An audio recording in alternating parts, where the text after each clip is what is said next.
Então, gente, boa noite. Hoje eu vou apresentar aqui uma coleção de passagens sobre o tema que os reveladores não sabem, né? Temas ao longo do livro todo que eles não sabem.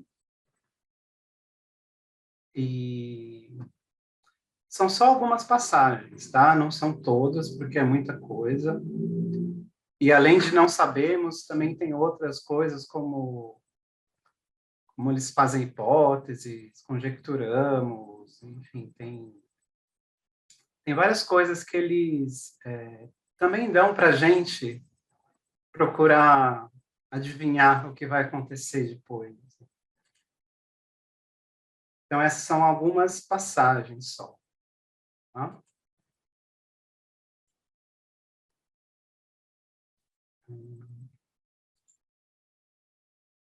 Está em tela cheia, né? Sim. Tá. Então, vamos começar. Então, eu não coloquei aqui o capítulo, a parte, assim, porque quis dar mais ênfase ao texto, tá bom? Então, a primeira passagem que eu selecionei foi: o circuito de gravidade da mente é confiável. Ele emana da terceira pessoa da deidade do paraíso. Mas nem todas as funções observáveis da mente são previsíveis. Em toda a criação conhecida, há uma presença paralela a esse circuito da mente, ainda pouco compreendida, cuja função não é previsível. Acreditamos que essa imprevisibilidade possa ser parcialmente atribuída à função do absoluto universal. O que é essa função não sabemos. O que é ativa podemos apenas conjecturar. Mas no que diz respeito à sua relação com as criaturas, podemos apenas teorizar. Então, aqui que ele está falando do circuito de gravidade da mente. Então, o que ele está falando é que existe uma presença paralela nesse circuito de gravidade da mente que emana da terceira pessoa da deidade do paraíso. E que essa função, eles conjecturam que possa ser do absoluto universal, mas não se sabe, ninguém sabe. Então, é algo que só as mais altas personalidades do universo poderiam ter acesso a essa informação. E mesmo essas mais altas personalidades, com acesso à terceira pessoa da deidade, com sensibilidade total a esse circuito mental, mesmo elas não sabem que essa coisa paralela, que nem elas direito conseguem sentir. Então, elas conjecturam que seja algo maior que elas, o absoluto universal. Mas o que é, ninguém sabe, ninguém viu.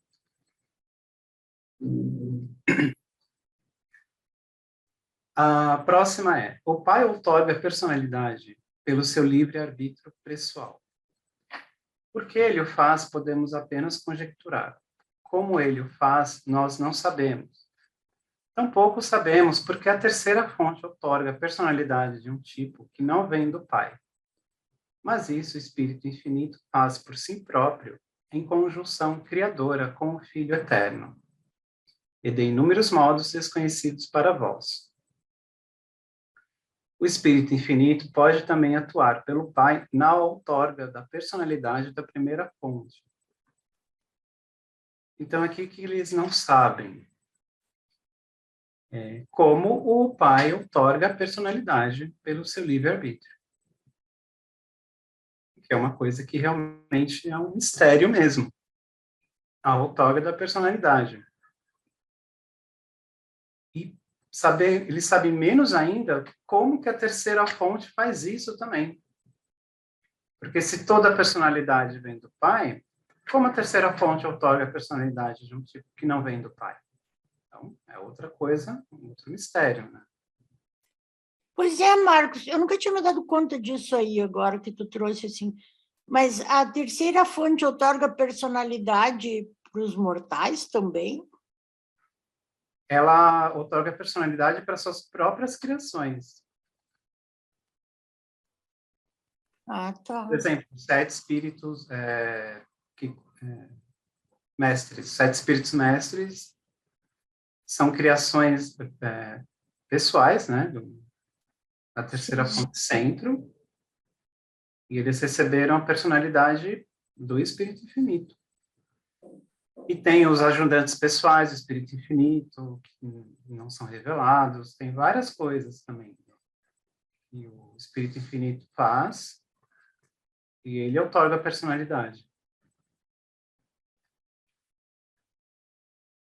Mas tu vê como, por isso que a gente fala na personalidade e não chega a nada, porque nem eles sabem, né? Por isso que eles não disseram para nós, porque eles não sabem. Inclusive, você vê, o Espírito Infinito pode também atuar pelo Pai na outorga da personalidade da primeira fonte. O que eu acredito que seja a fusão com o Espírito, as pessoas que se fusionam com o Espírito. Eu acho que ele está falando disso. Pode ser. Não, também estou chutando. Olha, ó. Porque... Oi, boa noite, tá, gente? Boa noite. Já dei boa noite lá no chat, mas boa noite.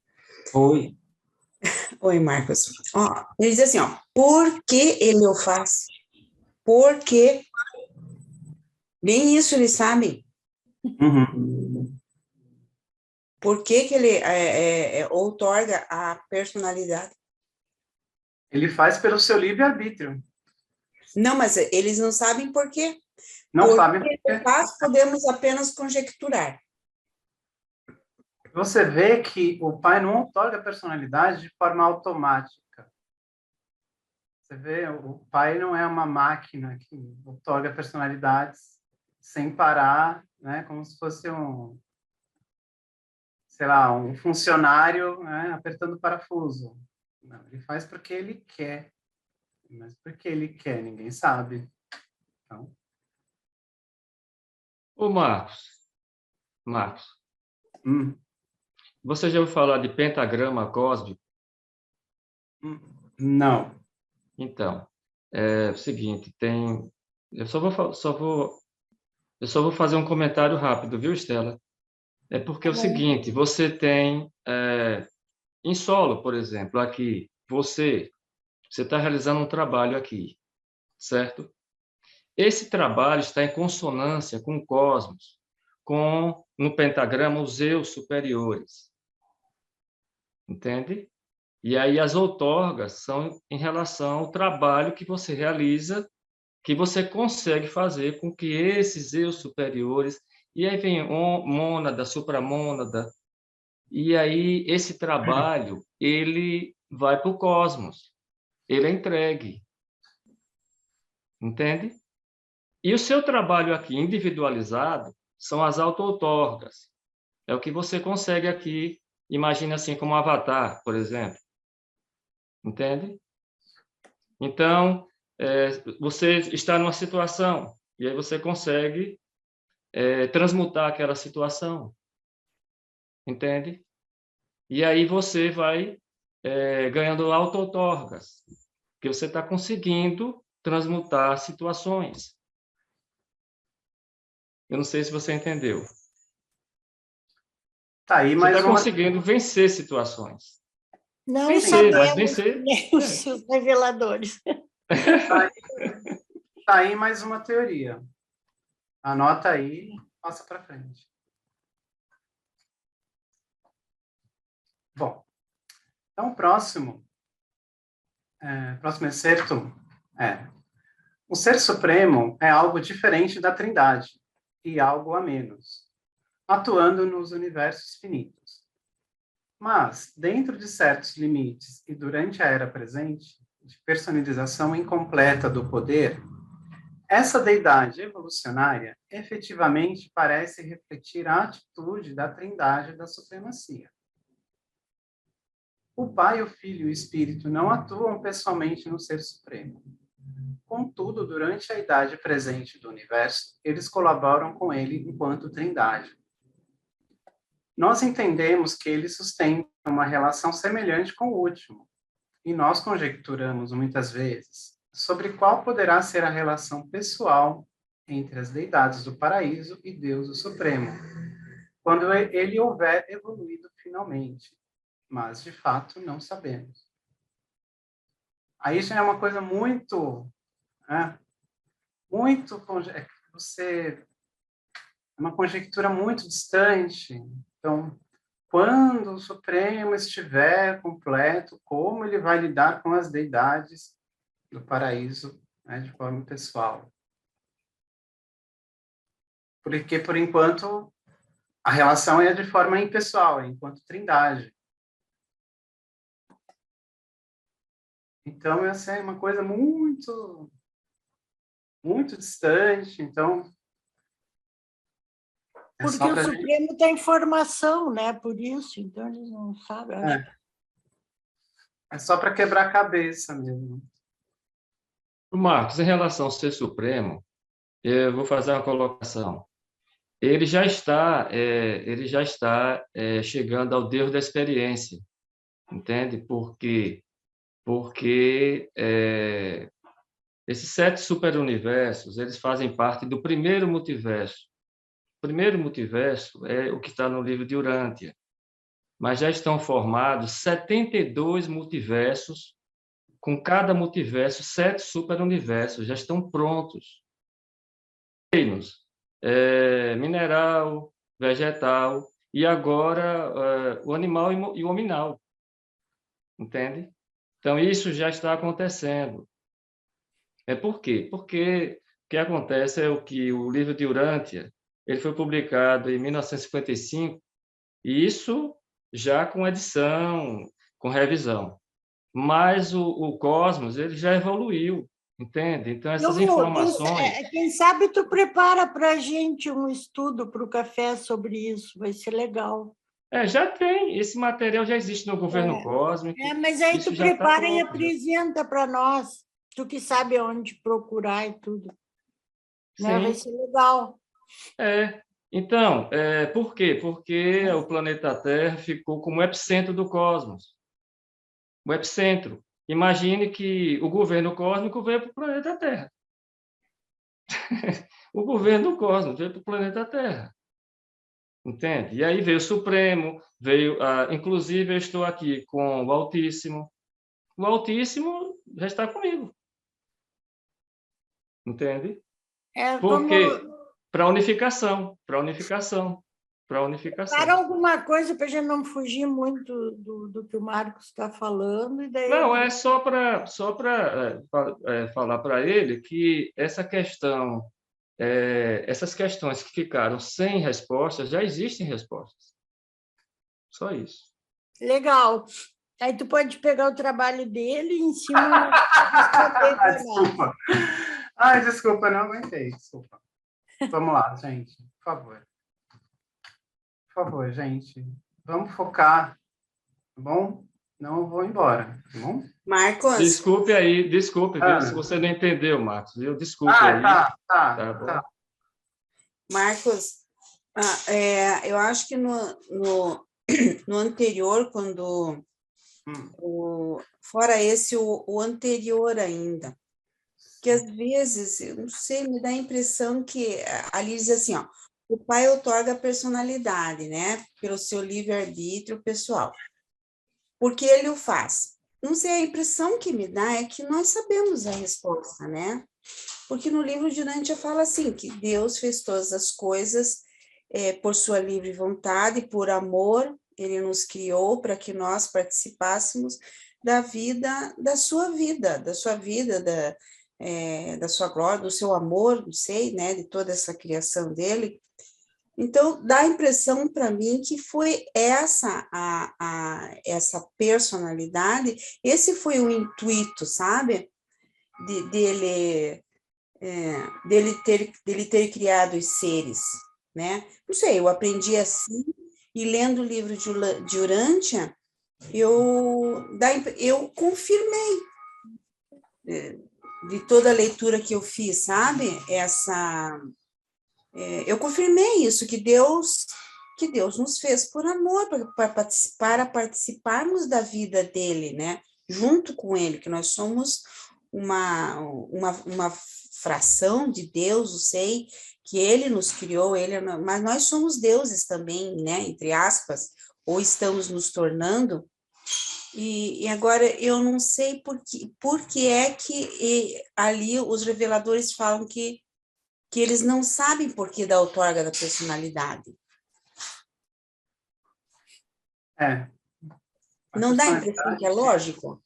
É um mistério eterno, para mim. Para você? Para mim, eu não tenho nem o que falar sobre a personalidade. Por isso que eles explicaram bem a questão do ajustador, que ele vem, né, para experienciar, que através do ajustador e da personalidade, a gente fica cheio de dúvida, porque eles não sabem também. Porque a personalidade é a nossa pessoa, né? Somos nós. Para cada um, ele dá uma característica. Então... Né? Eu pessoalmente não discuto personalidade. Uhum. É o único tema que eu não faço questão, não. Oi, Estela, eu poderia falar alguma coisa sobre o ajustador de pensamento? Vamos esperar mais um pouquinho mais, depois no final, acho que daí... Mas é coisa bem simples de entendimento isso aí. Silvia, eu vou seguir com a apresentação. No No final a gente conversa. Tá, obrigado.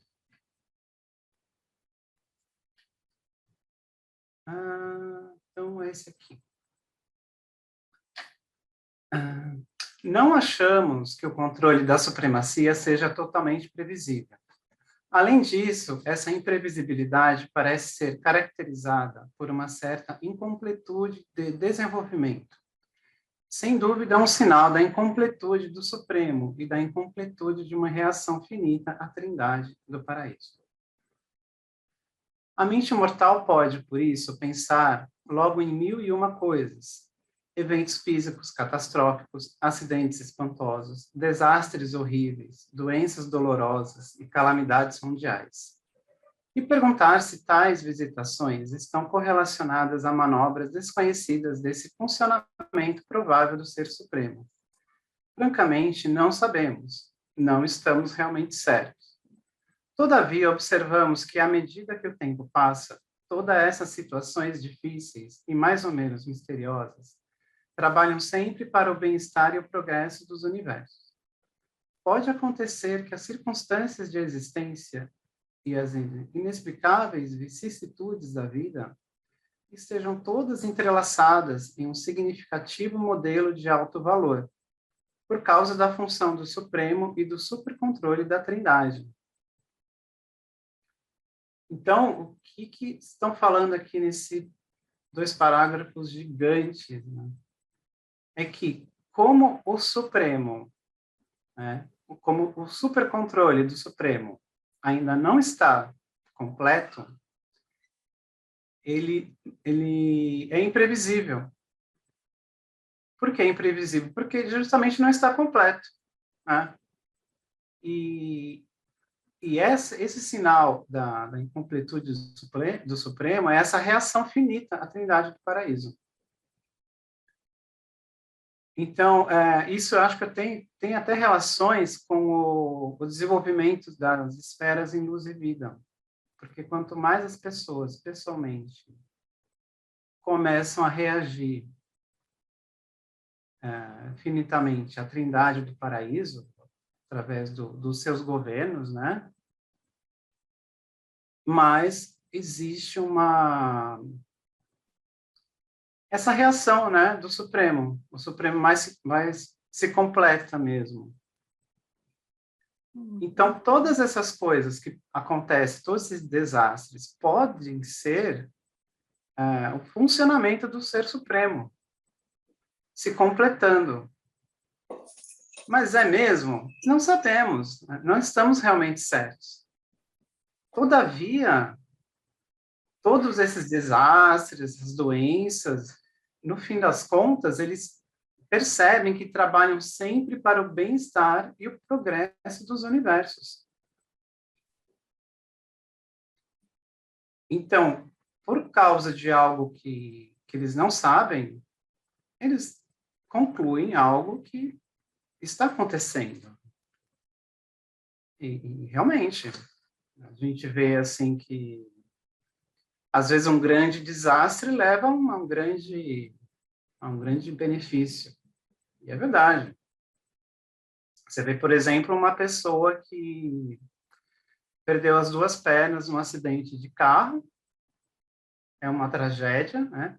Dolorosa, horrível, e a pessoa, no futuro, ela virou um jogador de basquete campeão, né, das Olimpíadas. E aí, foi bom ou foi ruim? Isso é funcionamento do Supremo? Ele está formando os caráteres das pessoas? Não sabemos. Essas coisas são muito interessantes, né?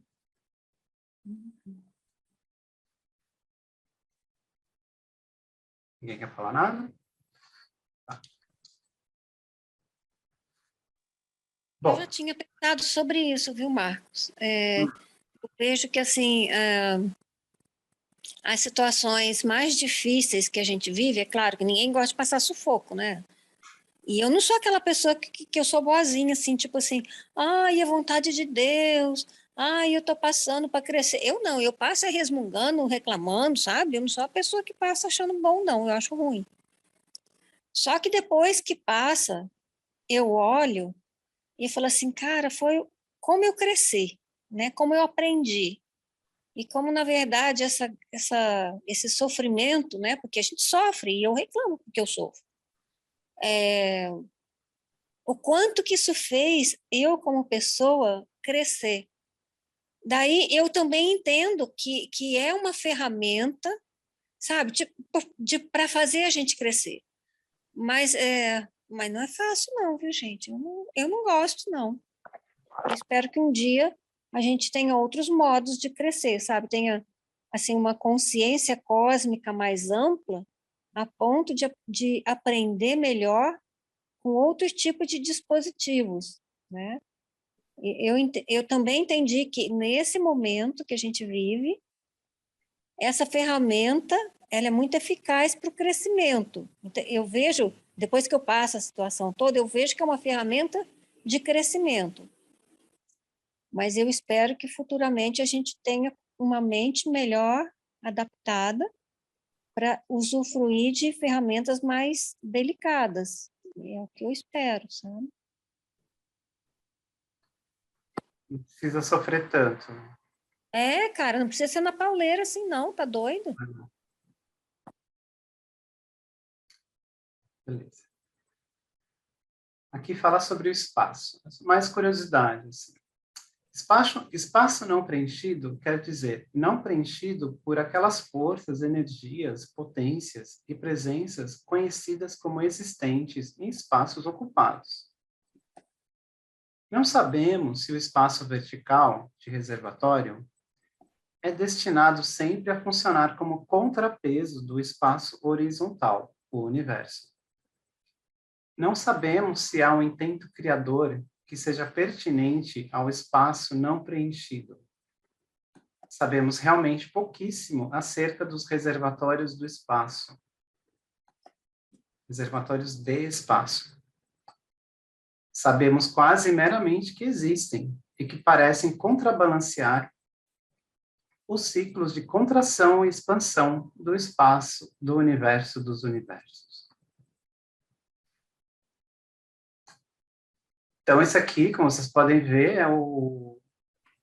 Imagina que o nosso espaço todo é uma bexiga. E para contrabalancear essa bexiga, existe uma bexiga também na vertical. E o espaço está aqui, na horizontal. Só que a bexiga existe na vertical, do espaço do mesmo tamanho. Então, vocês imaginam o espaço que existe hoje em dia, sem nada, né, que é o espaço não preenchido, só para contrabalancear o espaço que está preenchido. Então, eles perguntam, para que serve isso? A gente não sabe se tem um intento criador, né? Não sabe se é só para reservatório. Eles só sabem que existe. De resto, não sabe nada. Esse também é um grande mistério que existe aí no universo.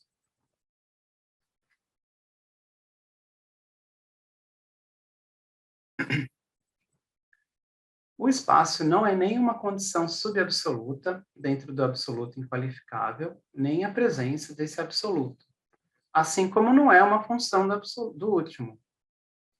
Até próximo ao paraíso periférico, esse espaço preenchido estende-se horizontalmente para o exterior, através do quarto nível espacial e para além da periferia do universo mestre, mas não sabemos o quanto mais pelo exterior.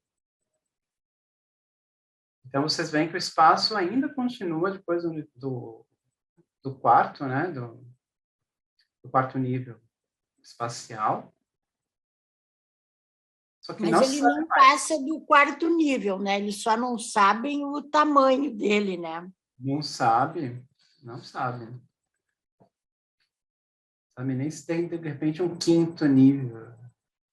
Ou um dia terá. Não, esses dias, não me lembro, acho que foi na sala da terça-feira do Sabino que o Israel fez essa pergunta e o André Gurgel trouxe a resposta. Eu tenho que procurar. Não, porque o Israel até questionou se teria o quinto, o sexto, o sétimo nível. E aí ele mostrou lá no documento que explica por que não.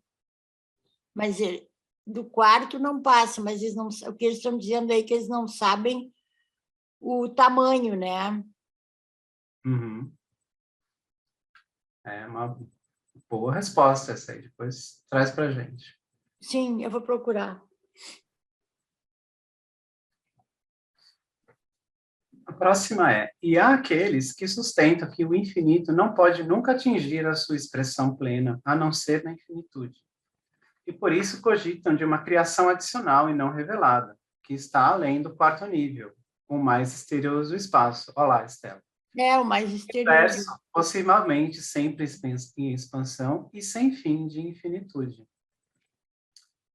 Em teoria, não sabemos como delimitar seja a infinitude do Criador, seja a infinitude potencial da criação. Mas, do modo como ela existe e é administrada, encaramos o universo mestre como tendo limitações e sendo definitivamente delimitado e contido nas suas margens externas pelo espaço aberto. Será que era essa a passagem?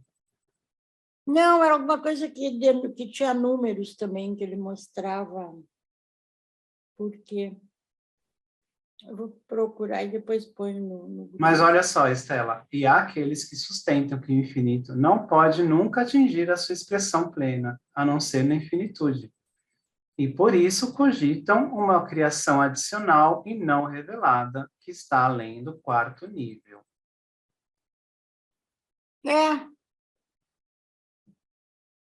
Por aí dá Então, para... Eu acredito nisso também. então sim.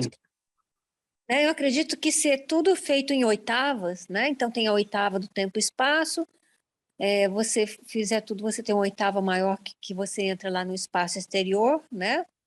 Porque se você pega paraíso, universo central e aqui o tempo e espaço, você tem 3, com mais os 4 futuros é uma oitava.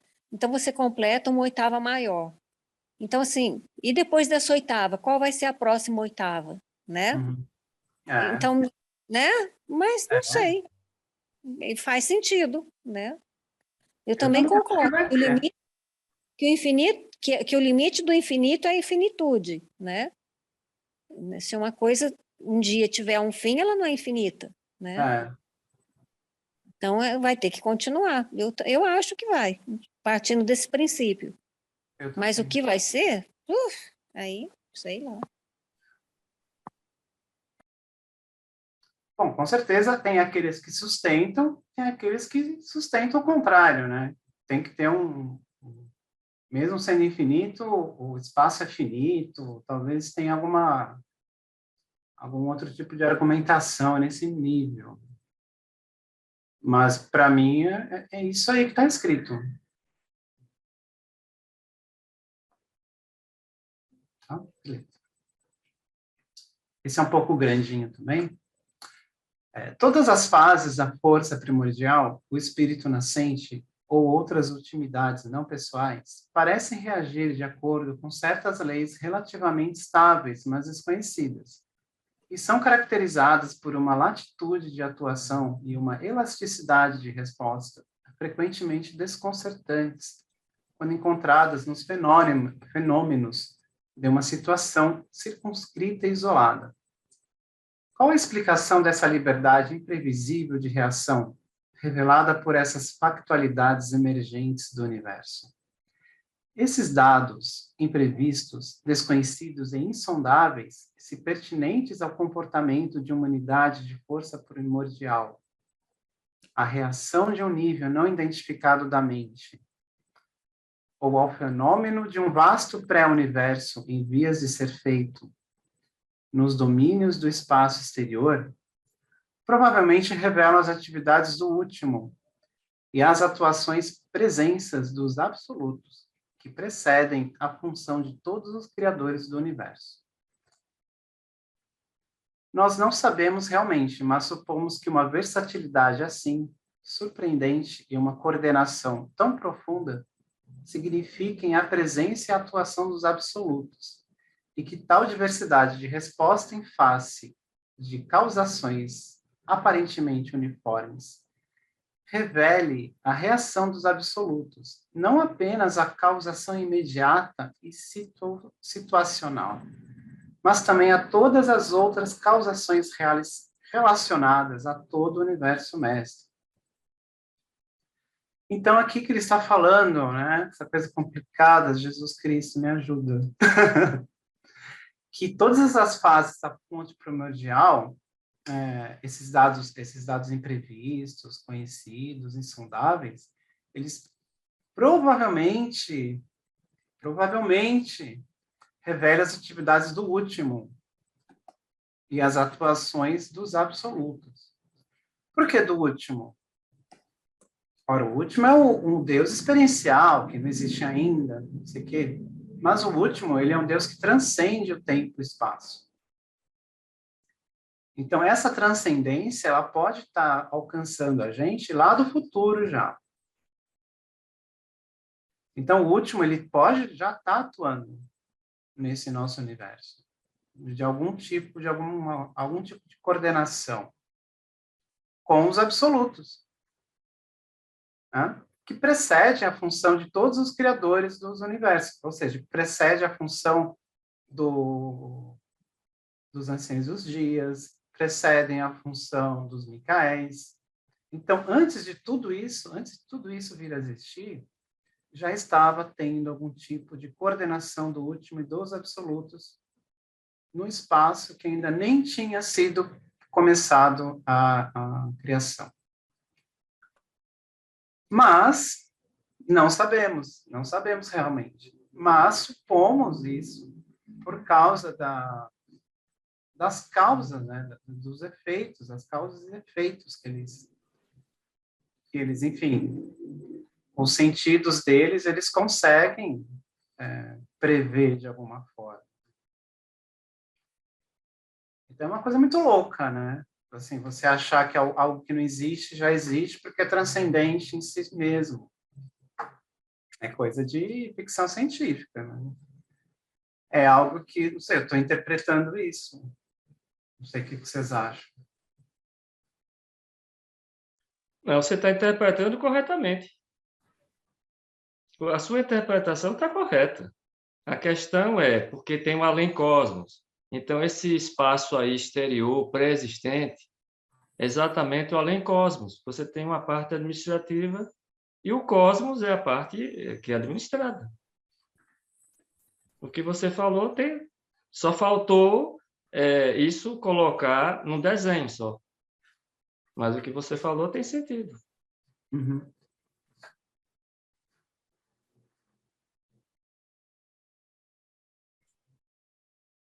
Aí o desenho vai ficar para a próxima.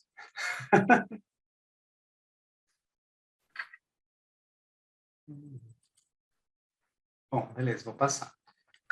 Os espíritos não, né? Os espíritos inspirados não pertencem, aparentemente, ao esquema evolucionário dos planetas individuais, nem dos universos, mas ainda assim parecem estar em quase todo lugar.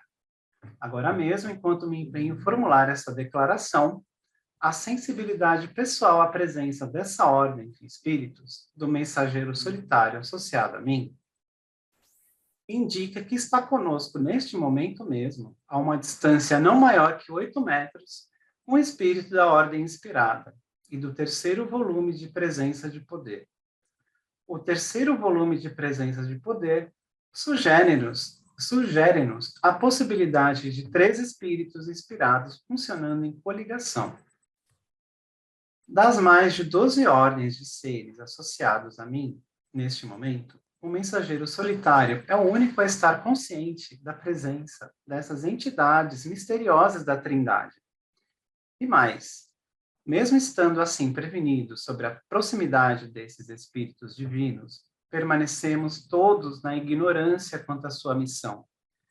Realmente não sabemos se são observadores meramente interessados nas nossas ações ou se estão de alguma maneira desconhecidas para nós, contribuindo de fato para o sucesso da nossa tarefa. Olha só, hein? Mistério que nem esse pessoal aqui, graduado, sabe, não consegue nem sentir esses espíritos inspirados à Trindade. Não sabe nem o que eles estão fazendo ali. Interessante isso aí. Muito, muito louco, né? Eles devem estar, talvez ajude, inspirando, já que são espíritos inspirados. Inspirando eles ali. Mas inspirando o quê? Ninguém sabe. É. Muito doido.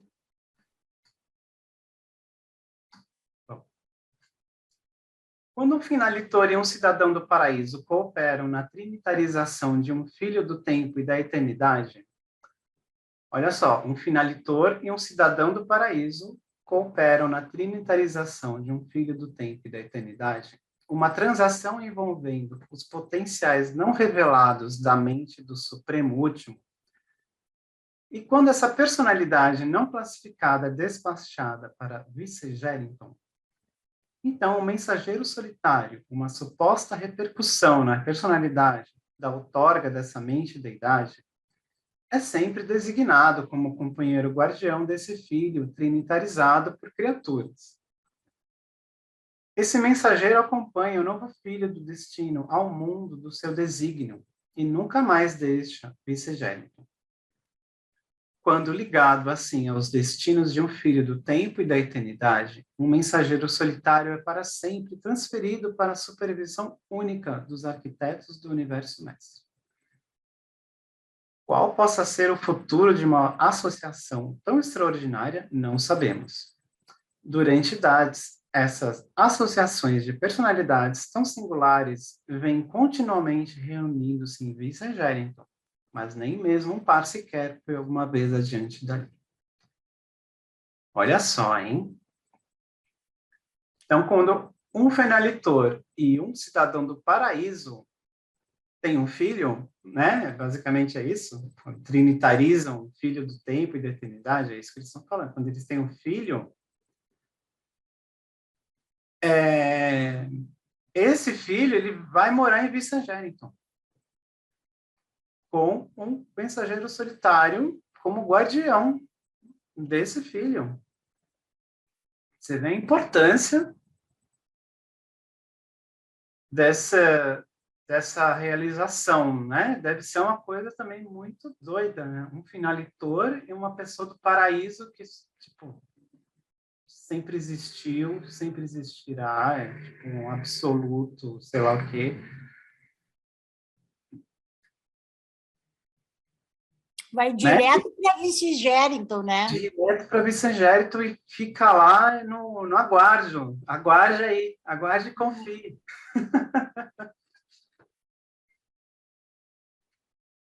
Ninguém sabe o que eles vão fazer, ninguém sabe, ninguém viu, a mesma coisa. É tudo mistério, gente. Coisas que estão acontecendo agora,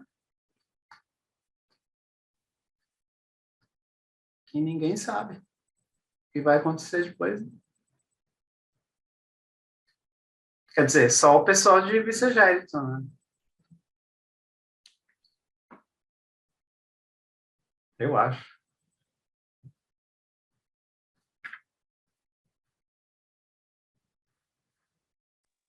Mas ninguém nunca saiu de lá para contar, então É, fica por lá mesmo, né? foi por lá mesmo. É. Os mensageiros solitários existem em números estacionários, mas a trinitarização dos filhos do destino é uma técnica ilimitada, aparentemente, já que todo filho trinitarizado do destino tem um mensageiro solitário, designado para si.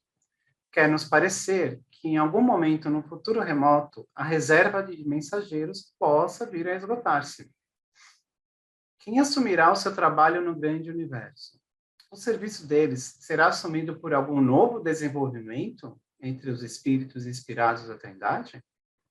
Será que o grande universo, em algum período remoto, irá ser administrado mais de perto pelos seres originários da Trindade, enquanto as criaturas de origem única ou dual se locomovem para os reinos do espaço exterior?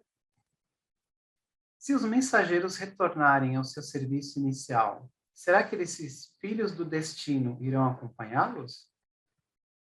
Será que as trinitarizações feitas pelos finalitores e pelos avonianos do paraíso cessarão quando a reserva de mensageiros solitários estiver absorvida inteiramente na função de companheiros guardiões desses filhos do destino?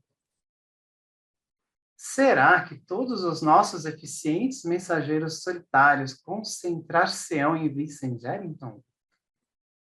Será que essas extraordinárias personalidades espirituais permanecerão eternamente ligadas a esses filhos trinitarizados de destino não revelado?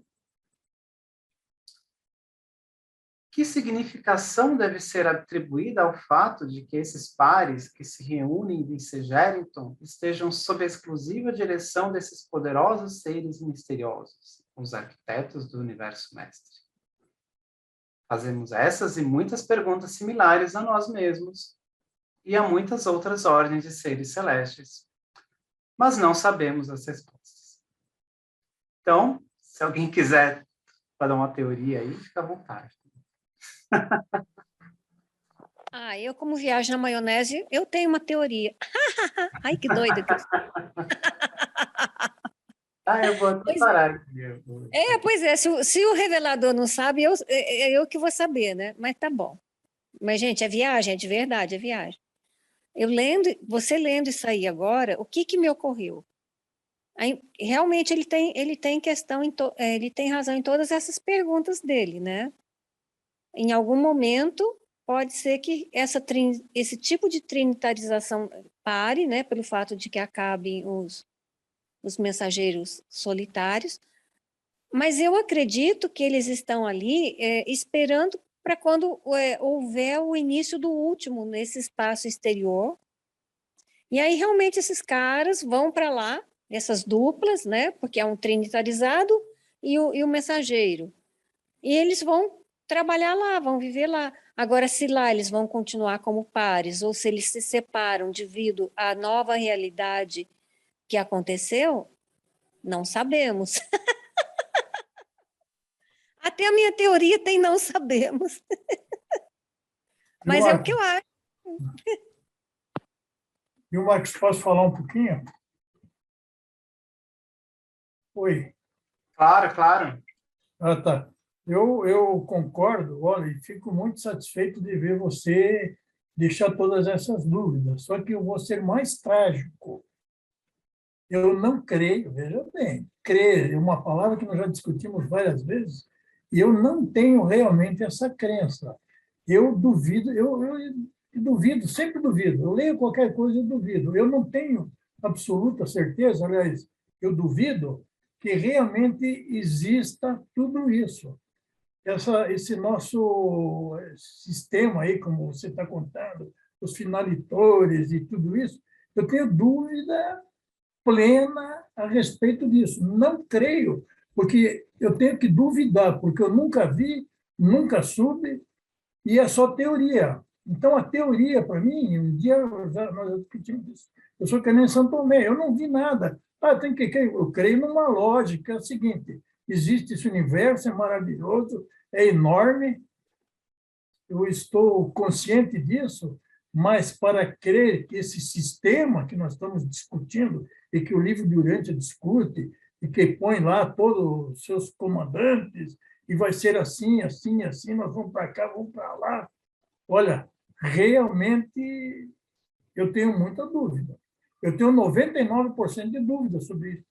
Desculpe eu ser tão trágico assim, mas que eu estou até gostando de você fazer essas colocações, que a gente tem a ideia, ver como que é, mas nós não temos absoluta certeza. Né?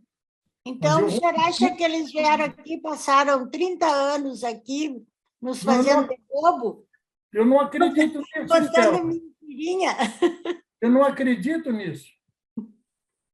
Eu estou lendo um livro... Tá certo, o senhor é livre. Para mim, ele é teórico, eu estou fazendo me entender com tudo isso. Algumas coisas eu acho que, puxa vida, tomara que até seja isso. Tomara, torço. E cada vez que eu leio, que eu escuto, que eu discuto, eu vou cada vez entendendo um pouquinho daqui, um pouquinho de lá, mas ter absoluta certeza, eu acho que é uma ilusão muito grande. No meu modo de ver, para mim mesmo, eu não estou querendo tirar a fé de ninguém, entendeu? Só isso, Marcos. Desculpe, mas eu estou gostando muito da tua colocação. Parabéns.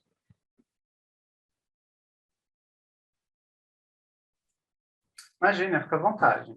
Mais alguém?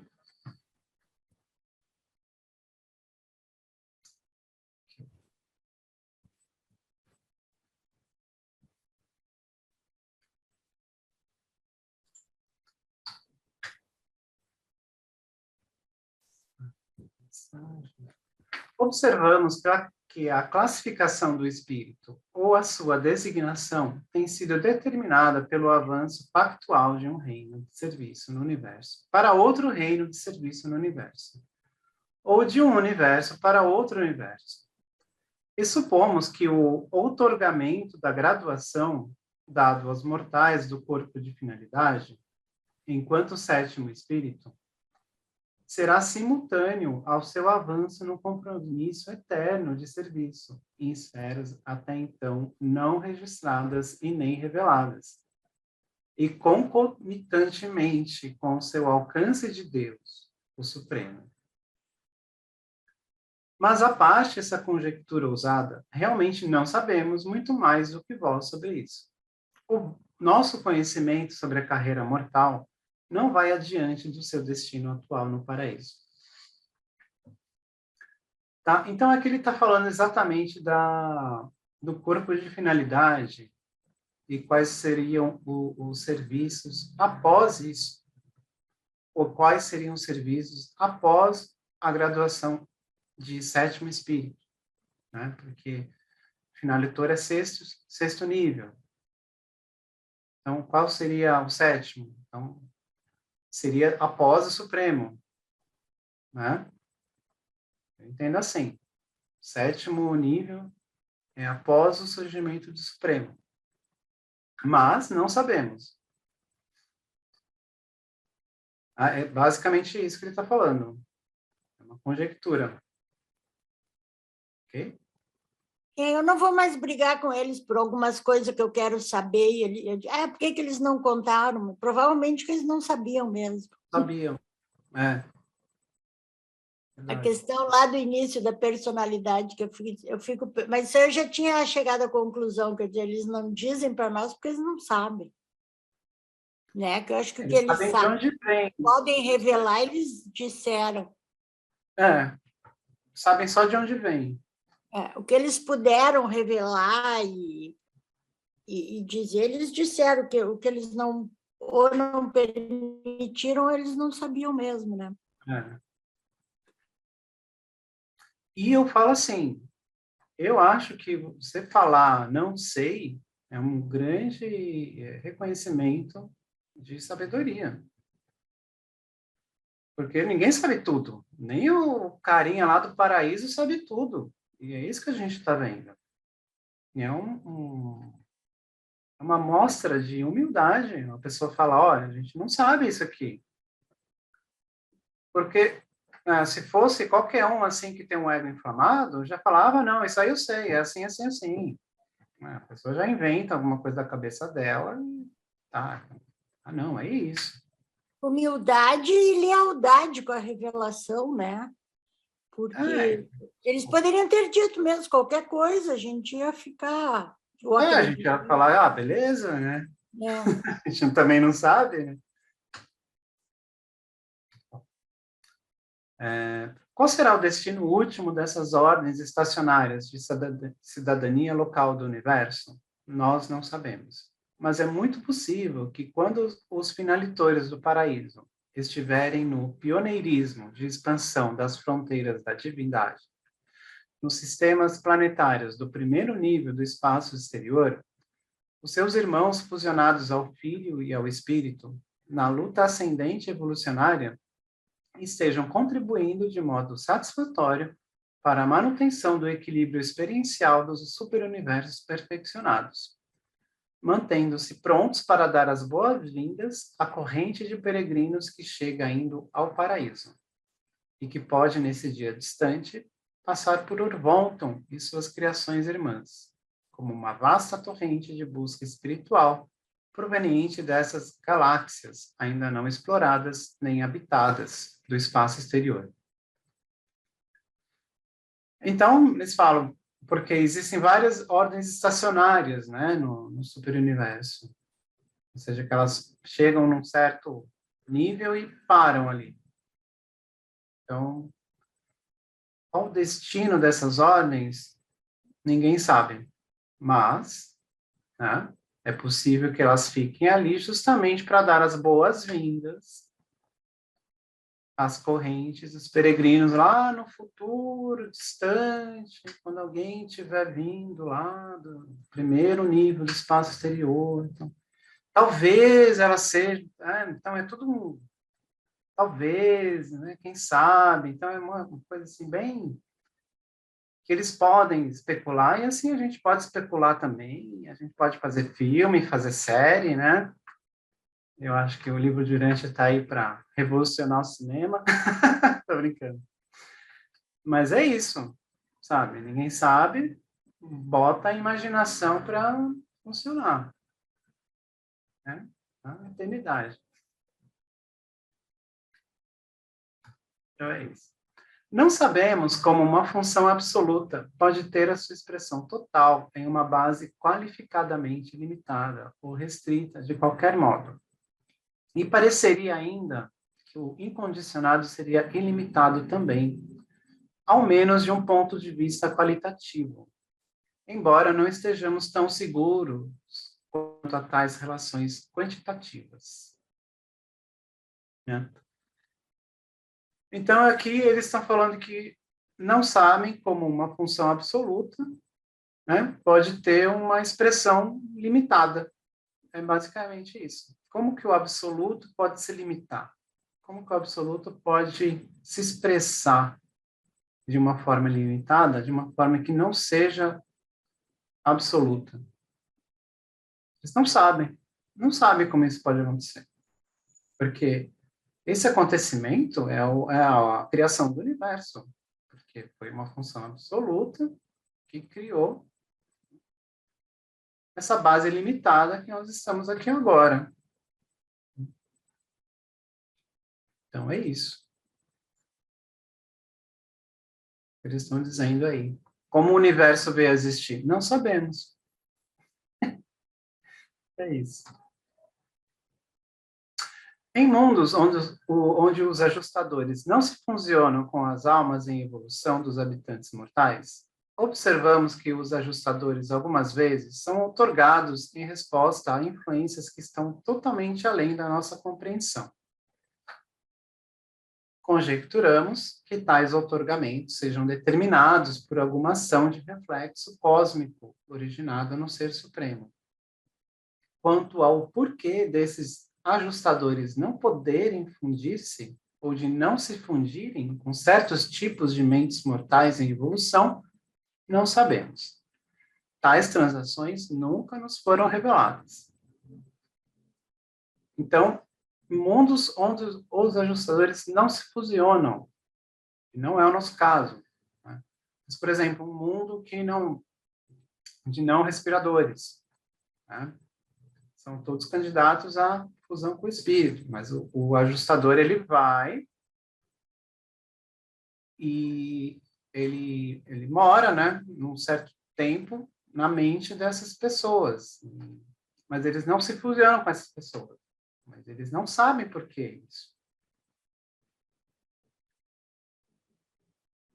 Então, enfim, qualquer outro tipo de pessoa que receba o ajustador e não fusione, né, que não seja candidato, enfim, uma coisa assim realmente misteriosa, porque os ajustadores em si são misteriosos. Então, são coisas que estão além da compreensão deles. Imagina a nossa. É porque não é um abandono do ajustador que nem acontece aqui, ou porque o mortal não quer se fusionar, desiste, né? É, Lá é uma coisa já programada, o ajustador vai, reside um tempo, depois vai embora e esses seres se fusionam com o espírito, né? isso mesmo. É uma coisa bem programada, assim, para aqueles mundos. Difícil mais me- mesmo de entender. O que mais me surpreende nessa situação, eu imagino, porque eu imagino o seguinte, por exemplo, a gente que tem o ajustador, que a gente tem a possibilidade de fusionar, eu entendo que a gente tem algum tipo de receptor, vamos falar assim, né, próprio para receber esse ajustador. Essa palavra receptor foi uma palavra que eu adaptei para criar uma ideia. Então, eu acredito que, baseado nisso, uma mente que não está programada para fusionar com o ajustador, ela não tem esse receptor, porque ela não vai fusionar ele. Então, eu também me admiro o fato dessa mente que está desprovida desse receptor, o ajustador conseguir se acoplar a ela temporariamente. Isso também é uma coisa que me causa uma certa estranheza, né? Eu acho. Mas a fusão vai acontecer lá no sexto mundo das mansões. Eu sei, mas você Tá, tem que ter. mas não vamos levar essa mente junto. Então, não, essa daqui, a mente não, a mente mortal não. Mas, de alguma maneira, nós já temos aqui a nossa mente moroncial, ainda que embrionariamente falando. Porque se não fosse isso, como que viria o ajustador? Então, de alguma maneira. Ele atua na supramente. Então. Supramente, eu falei mente moroncial, supramente, ok. Entende? Então, essa supramente deles lá deve ser uma supramente diferente da nossa, porque o fusionamento é outro. Não sei, mas é coisa da minha cabeça também, sabe? Não sei, não sei. Eu fico me fazendo todas essas perguntas e nada disso para mim tem uma resposta certa. É estranho isso.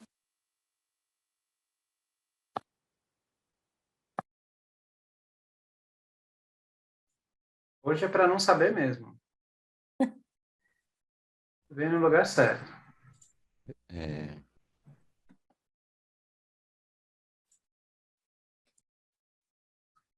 Bom,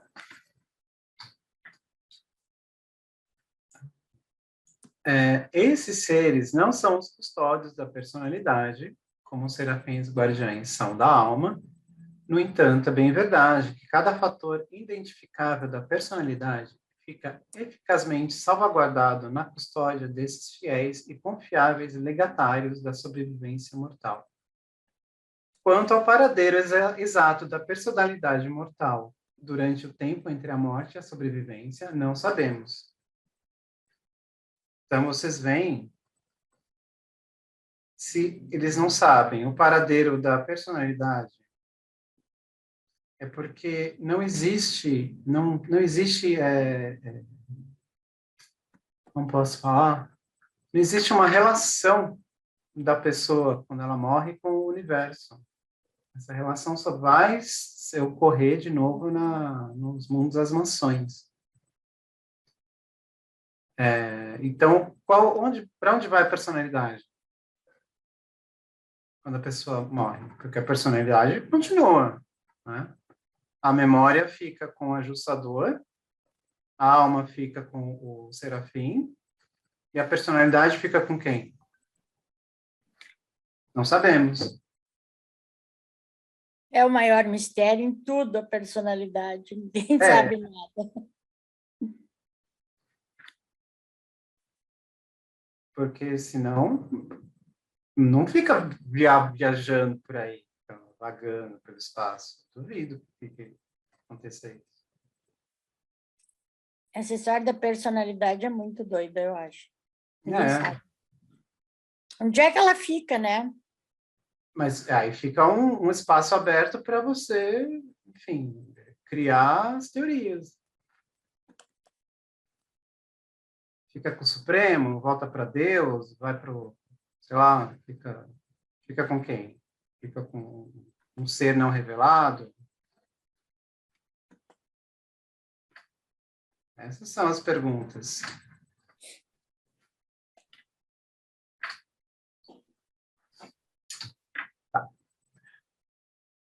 Todos nós sabemos dos fatos das auto-outorgas de Micael, mas não entendemos como são efetuadas.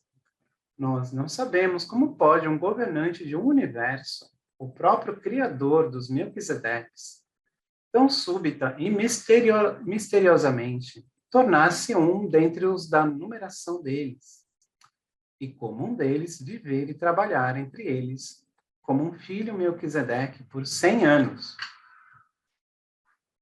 Aí você vê uma coisa curiosa. Aqui eles estavam surpresos do Micael ter se tornado um Melquisedeque, que é a criação mais alta dele. Então imagina como eles ficaram estupefatos quando ele virou um bebezinho aqui no planeta.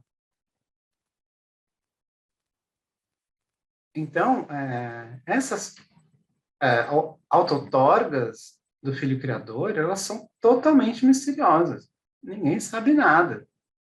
Como faz, por que faz. Só sabe que Micael faz porque,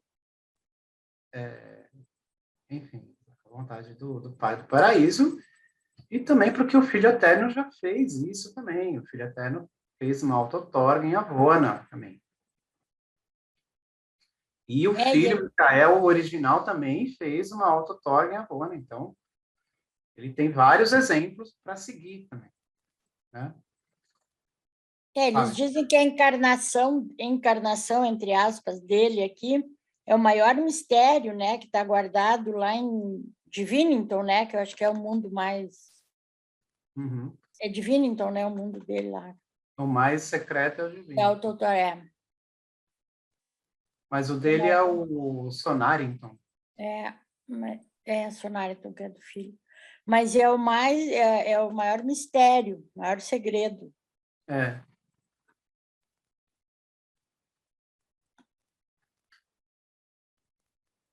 Divinington é o dos ajustadores. É dos ajustadores, né? Bom, nós acreditamos de um modo muito firme que Micael virá de novo, pessoalmente a Urântia, mas não temos a menor ideia de quando ou de que maneira escolherá fazer isso. Será que o seu segundo advento na Terra está marcado para ocorrer junto com o julgamento final desta era presente? Seja com ou sem o aparecimento interligado de um filho magisterial? Será que ele virá junto com o término de alguma era posterior de Urântia? Virá sem anúncio e como um acontecimento isolado? Não sabemos. De uma coisa apenas estamos seguros, de que quando ele retornar, todo mundo saberá disso, provavelmente. Pois ele deverá vir como governante supremo de um universo, e não anonimamente como uma obscura criança em Belém. Mas se todos os olhos deverão contemplá-lo, e se apenas os olhos espirituais poderão discernir a sua presença, então esse advento deverá ainda ser postergado em muito. Então aqui também uma das maiores dúvidas nossas, é uma das maiores dúvidas deles também, ninguém sabe. Quando Jesus volta, ninguém sabe. Ele voltará, mas quando? Ô, Ninguém Marcos, sabe. Eu acho que Marcos, isso é próximo à luz e vida. ô, Marcos, em relação a essa questão aí, tem uma Diga. passagem e todas as pessoas sabem. Quem tiver olhos para ver, que veja. Quem tem ouvidos para ouvir, que ouça. É bem simples, viu?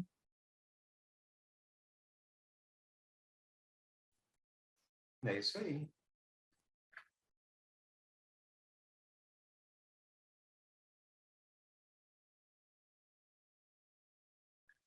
Então, uma Eu coisa gostaria certa. de fazer uma colocação sobre o Quando ele ajustador de voltar, todo mundo desculpa aí. saber. Não, diga. Essa questão, eu vejo vocês falam, mas não falam em frequência. Ah, Veja, como é que eu posso me elevar como ser? Para eu me elevar como ser, eu tenho que elevar a minha frequência vibracional. E aí você atrai seres que vão se interessar em ajudar você a subir cada vez mais. Então, se a pessoa não se esforça para se elevar, ela vai ficar com os mesmos ajustadores. Simples. Então, essa questão dos seres que ficam intermediários, ajudando nesse processo, isso depende de cada pessoa. Isso é impessoal. Você pode se elevar a tal ponto, né? Entende? E as pessoas nem percebem que você se elevou na sua frequência, e porque as pessoas também não se elevaram, mas você se elevou. E você sabe que você está enxergando o que as outras não estão enxergando. Isso é bem simples também. geralmente as pessoas percebem, sim, quando a gente muda. Não é assim, não. Percebe. Aqui, porque teve uma programação mental. Porque quando eu comecei a ler o livro de Urântia e mudei minha mentalidade, todo mundo percebeu no meu convívio. Todo mundo. Mas veja, o cérebro humano, eu estudei sobre isso. Aliás, já tem um bom tempo. É um circuito em série RLC. É o mesmo circuito que é utilizado na eletrotécnica. Um circuito em série. Veja, a pessoa já nasce com o cérebro reptiliano. Isso não nada. A pessoa já nasce com o cérebro reptiliano, já para polaridade Não, negativa. não, isso não tem nada a ver com o livro de Urântia. Não. Isso não tem nada a ver com o livro de Urântia. Bom, mas aí é outro conhecimento. Não, eu vou te multar. Não tem nada a ver com o livro de Urântia, isso. Por favor. Desculpe o não entendimento da sua parte, tá? Mas deve ser falado, né?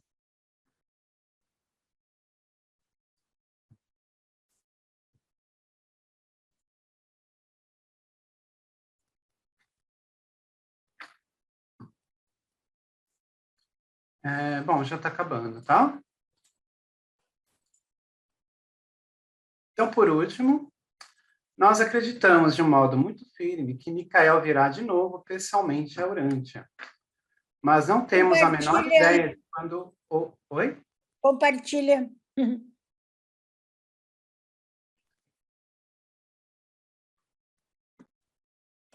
Por último, nós acreditamos de um modo muito firme que Micael virá de novo pessoalmente a Urântia, mas não temos a menor ideia de quando ou de que maneira escolherá fazer isso. Ah, essa já foi, né? Verdade. Então é isso, gente. Acabou. Muito obrigado. Já! Já.